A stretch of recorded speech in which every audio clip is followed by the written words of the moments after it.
Hey, what's up, Rev? What up? It is good to be with you tonight. I am so glad that all of you across all of our campuses made it to church tonight. And I want to begin with a little bit of good news. And that is that school is almost over. You're close. Summer is right around the corner, but that also means just a little bit of bad news. That bad news is that the end of the school year means that there's like a lot of stuff that you got to do. Like you've got tests, you've got exams, you've got projects, you've got presentations, you've got games, you've got stuff all happening at the exact same time, right? And probably some of you are like, man, I don't have enough hours in the day to get done everything that I need to do. Does anyone feel me on that a little bit? Yeah, and that's stressful. That's a hard place to be, because it's hard when it feels like time is against you, because the truth about time is that we all have the same amount of it and none of it is renewable. The moment that time slips by us, we never get it back. And let's be honest, it is so easy to allow time to slip by us for a lot of reasons, right? Maybe some of it actually is stress. Like you're so stressed out about everything that you have to do, so you're just like, I just give up. I'm just gonna like live in YouTube land for the rest of my life. And then you just allow time to slowly slip by. Or maybe if we're honest, we're just distracted. We're distracted by our friends, by YouTube, by our dog, by like anything other than homework, right? We're just distracted by all of it. And we allow time to just kind of slip by us. Or maybe we don't have a plan. You know, you've got so much to do. It's overwhelming. It's this mountain in front of you, and there seems to be no path forward, and so you just allow time to slip by you. This is so easy to do. We've all been there, and if I'm honest, I have been there way too many times. I have allowed too much time to slip by in my life. I'll give you an example. When I was in college, my freshman year, all of the guys on my dorm floor had plans for spring break except for me, because I was a loser, okay? But thankfully, I had one friend who felt bad for me, so he came into my room and he was like, hey dude, listen, I know we're all gonna be gone, so while we're gone, if you want to, you can come into my room, because I got this huge TV and a video game system and you can use it and just like have fun with it. And I was like, cool, that's super nice of you, but I wasn't like super into gaming, and so I was like, I probably won't take advantage of it. But then I spent an entire day with like no money and no resources and no car, and I was like, yo, I'm gonna freaking go play some video games right now, right? So I go over there and I boot it up, I put a game in, I sit down, and I did not stand up for 17 hours. I stayed there for 17 hours, you feel me? The reason I know that is because my friend got back from his trip and he looked at the log, which I didn't know existed because I don't know video games, but he looked at like the log of playtime, and then he came into my room to like check on my mental health. He's like, dude, are you an okay, sane person to just sit down and play a video game for 17 hours? Anyways, my point is this.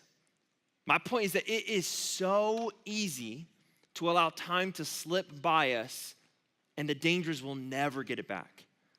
And a worse danger is that we can make a habit out of it. It can become easy for us to allow time to slip by us. And the danger that we walk into is that when we surrender our time, we can sacrifice living a meaningful life. And the reason for that is this: because what we choose to do with our time will directly impact our ability to live a meaningful life. So time matters to a meaningful life. So what I want to do tonight is I want to spend some time talking about time. I want to talk about how we can make our time more meaningful.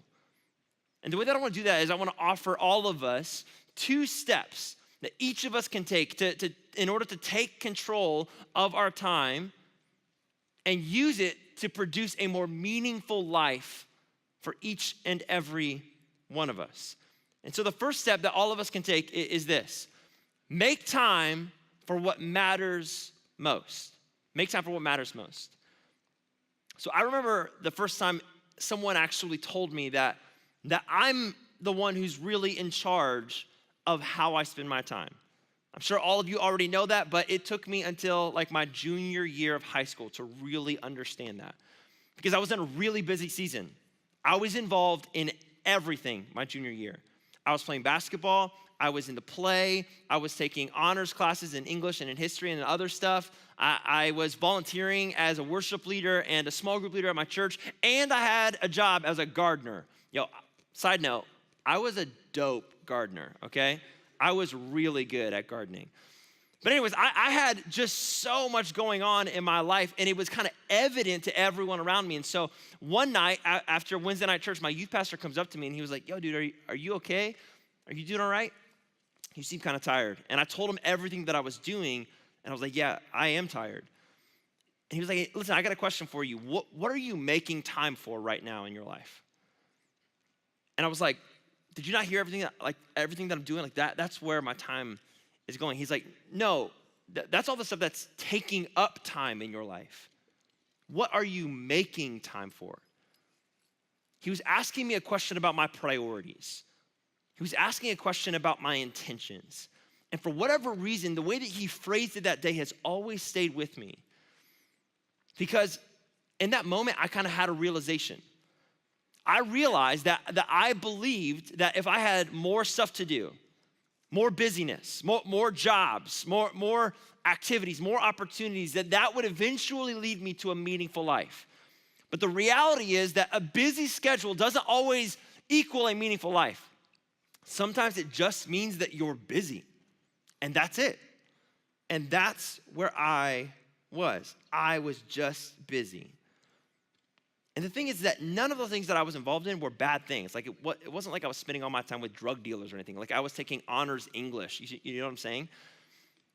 The problem that I had was that I wasn't intentionally making time for anything that mattered beyond what I was involved in. See, during that season of my life, I barely spent any time with my family. I was never really spending meaningful time with God.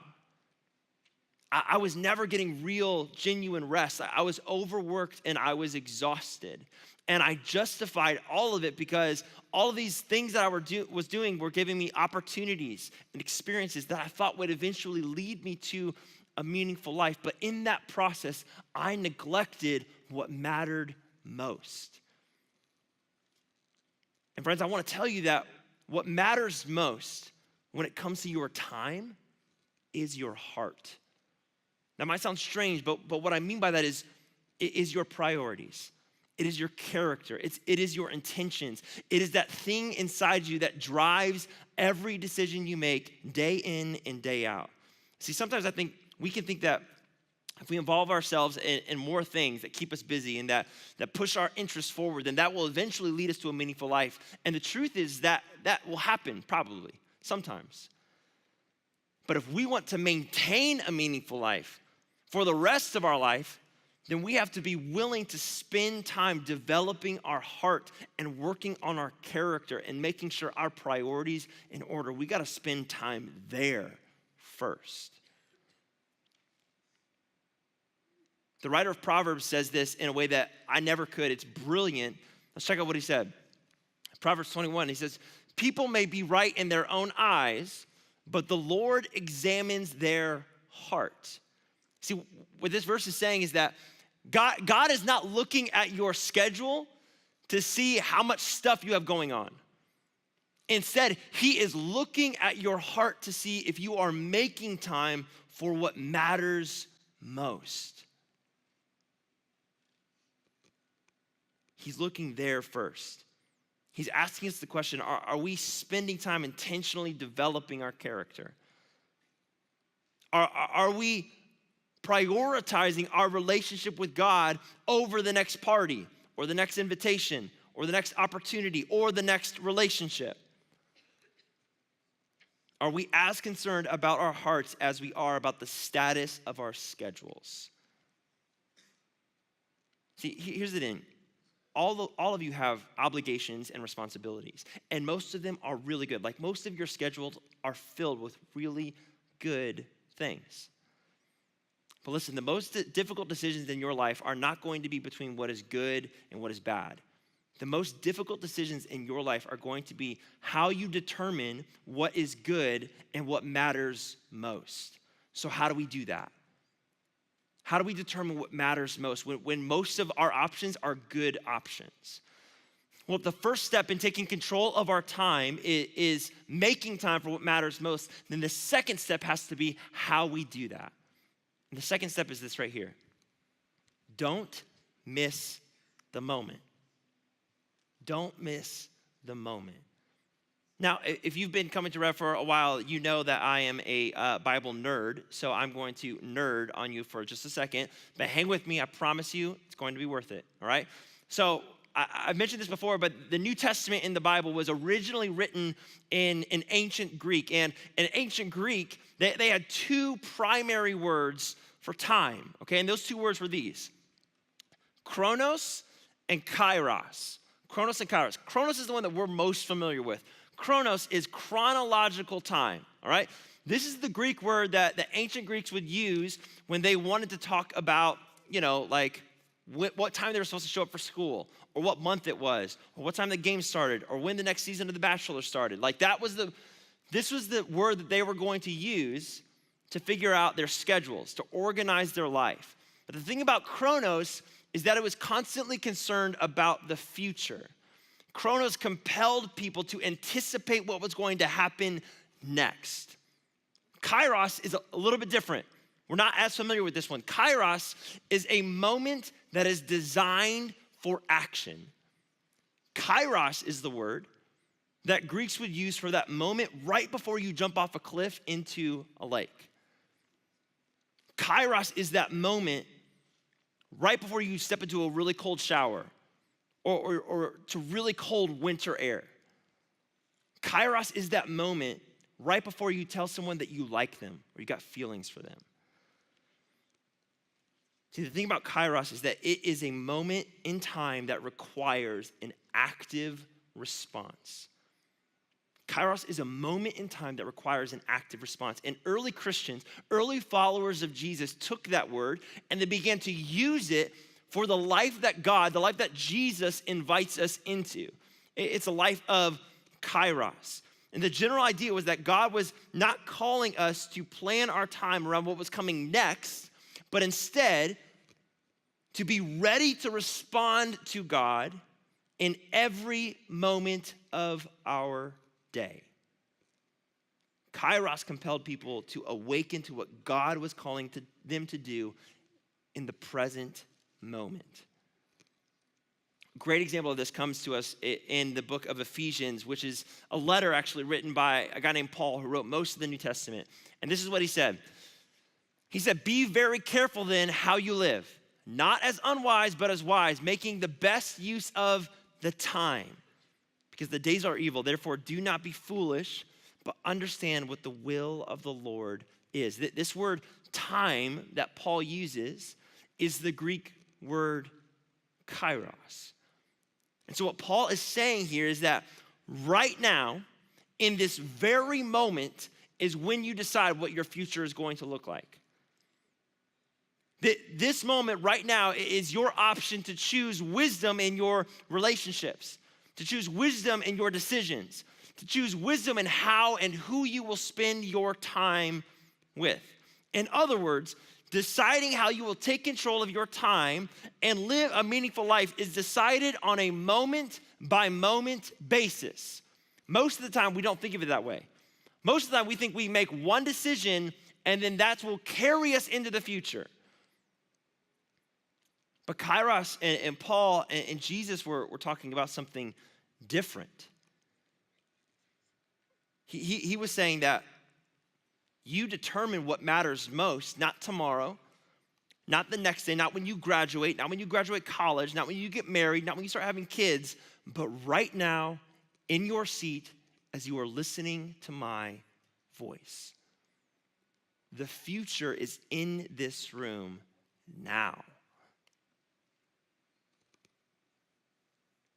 Taking control of the time that you have and spending it on what matters most is done when you commit to this idea of kairos. Because if I could sum it all up, I would say this.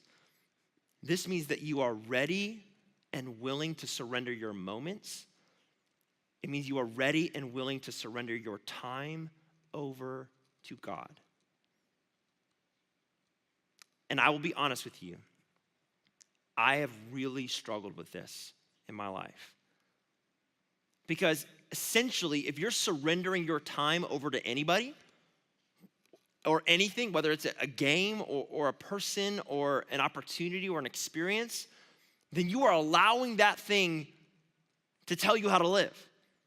Because how you choose to spend your time is how you choose to live. It's how you decide who you are becoming. And when I give that decision making over to God, that means that I'm waiting for his call and his response moment by moment in my life. And sometimes I just don't have the patience, or sometimes I just don't want to listen. Sometimes I just want to be left alone. But I'm also telling you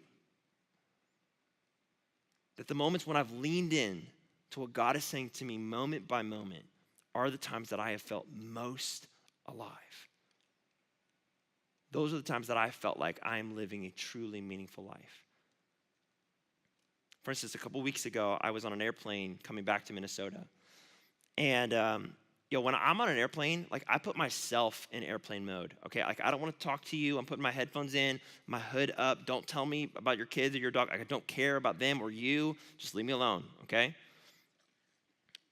And the flight that I was on was packed. Like there were people in every seat except for the seat next to me, which I was like, yes, Jesus, I'm a pastor and this is my payoff right here, right now. This is it. No one is sitting next to me on this flight. This is awesome.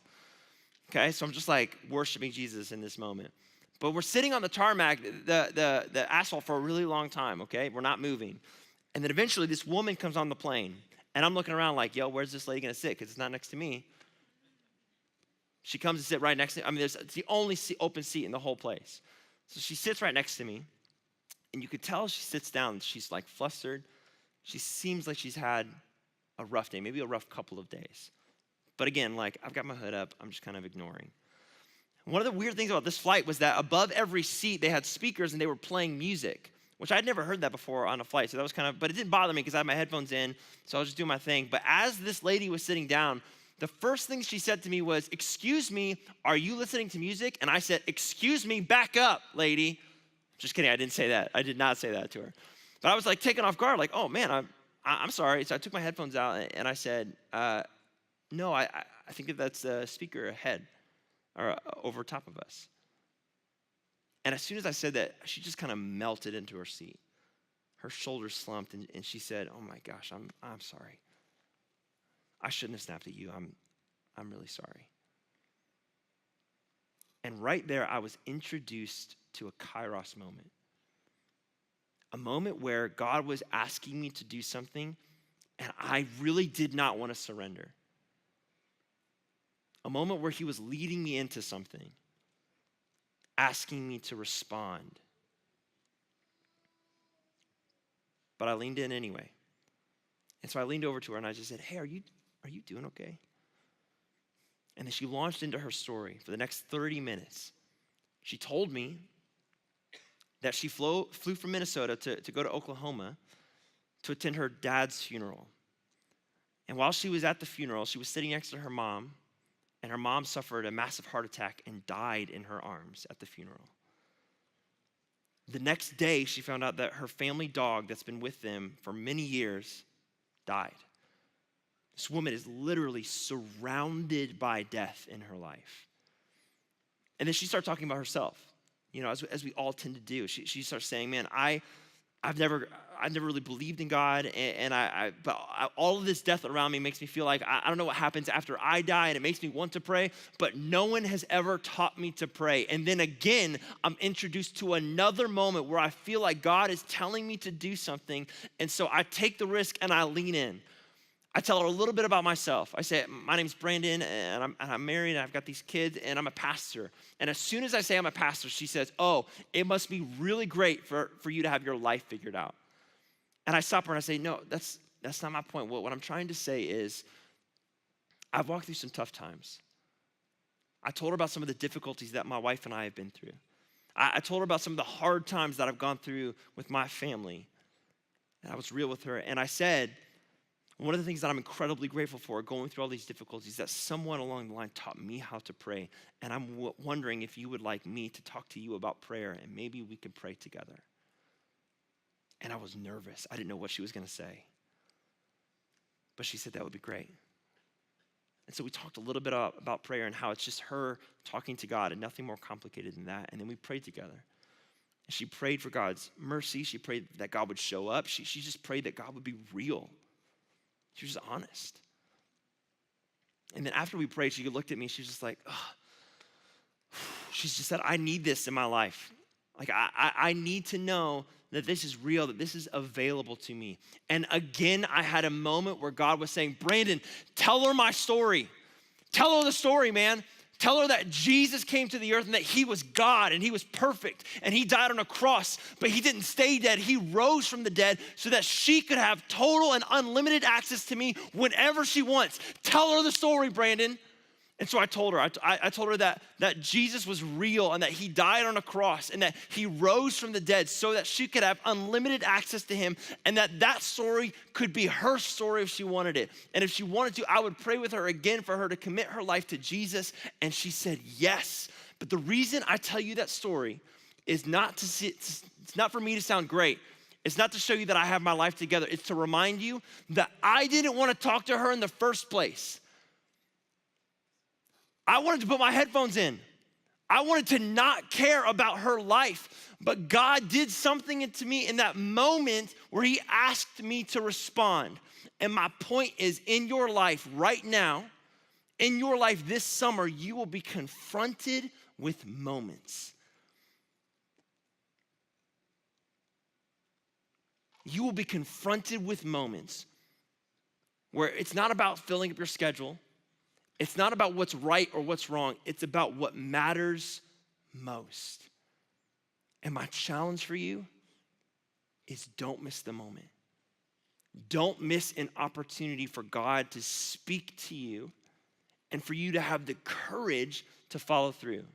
Because the best use of your time, the best way to spend your time is being willing to surrender it over to God. And yes, sometimes that will require you to do some stuff that you're uncomfortable with, that you're nervous about. But do it anyway. Because what I didn't know on that airplane that day was not only what was I walking into a moment with God, or Kairos moment, but she was too. God had been working in her life for years leading up to that one moment, and I almost missed it. Don't miss it. Don't miss it this summer. Don't miss it, seniors, when you go off to college. Don't miss it, freshmen, when you move up a grade. Don't miss it, juniors, when you become seniors next year. Don't miss the moment. Make time for what matters most. Because, friends, when you are faithful with your time, when you're faithful with making time for what matters most and not missing the moment and being willing to surrender your time over to God, then God will lead you into a meaningful future.